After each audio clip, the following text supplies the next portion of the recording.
Hi, in this video we will see how simple it is to define safety stock or reorder level. Go to Edit an Item Master. Click the link, Define Safety Stock of Items. Type the item code. Enter the safety stock level for the desired item code. Press Tab. That's it. It takes few seconds. Go to main page, just refresh. In the dashboard itself, it will give the alert.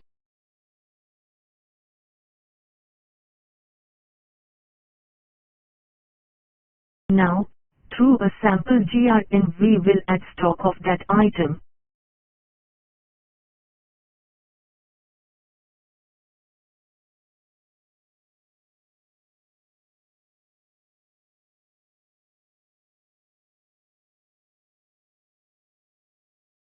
Once the stock is added, go to the main page.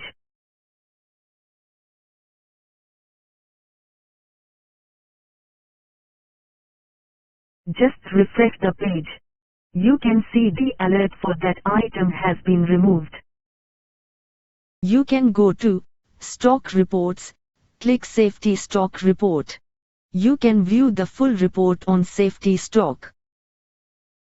Please feel free to contact us to know about more features. Thank you.